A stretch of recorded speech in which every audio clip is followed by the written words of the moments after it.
there, I'm your English coach, Christina, and welcome to Speak English with Christina, where you'll learn American culture and business know-how to become confident in English. How would you pronounce the following words on the screen?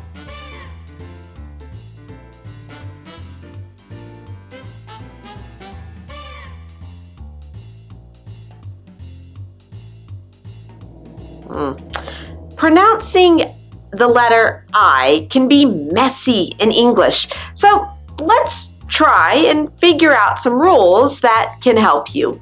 Let's go.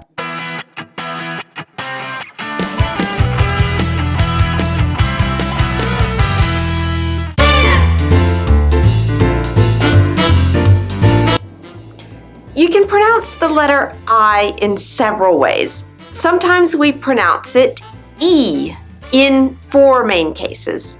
First, at the end of a word with several syllables, as in taxi or jacuzzi.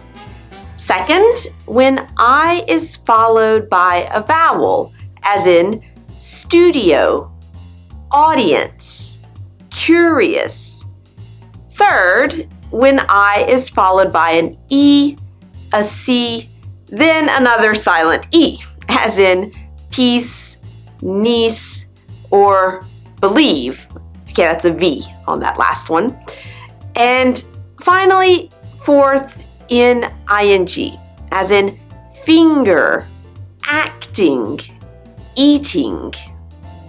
Some other times, I is pronounced as I. It's a short I, I. We find it in closed syllables that end with a consonant.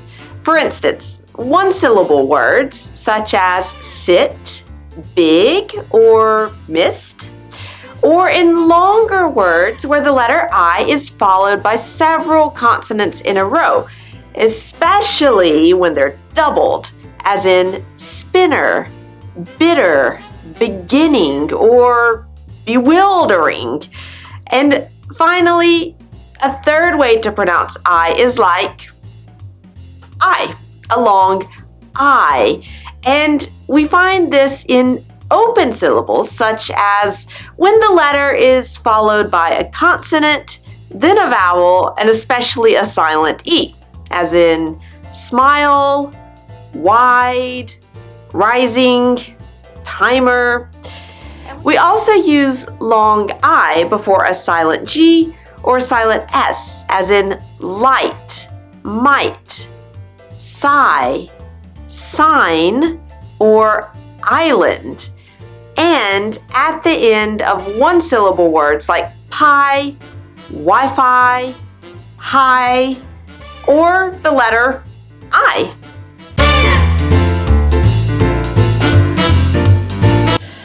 That was a lot of rules, and you'll find a lot of exceptions too.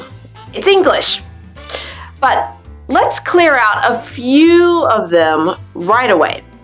First, in some words, I is pronounced E for historical reasons that you might find a bit random, as in machine, pizza, casino, and naive.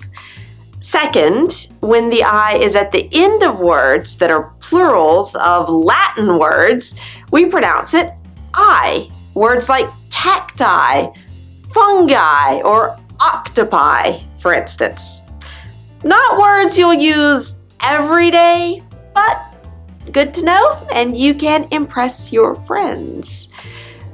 Third, in some words, the silent E doesn't always open the preceding syllable. So in words like give, or the verb to live, or notice, the I is pronounced I and not E, despite the rule. Finally, I have to admit, the rules I told you are guidelines at best. Most of the times, you need to learn the pronunciation of the word by itself.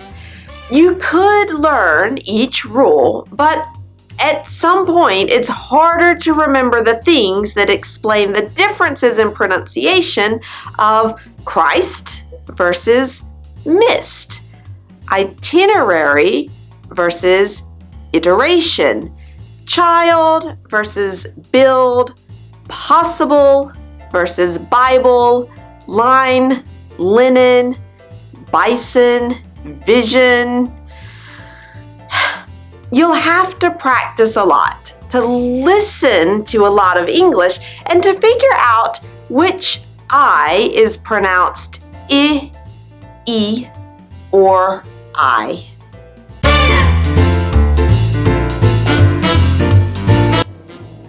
Why so many different pronunciations, rules, and exceptions?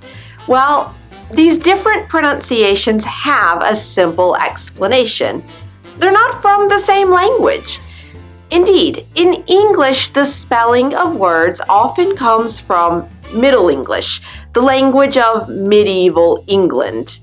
Fight with me! Fight for me! Your leader, the Tyler, is dead! I am your king! However, since then, the pronunciation experienced what we call the Great Vowel Shift.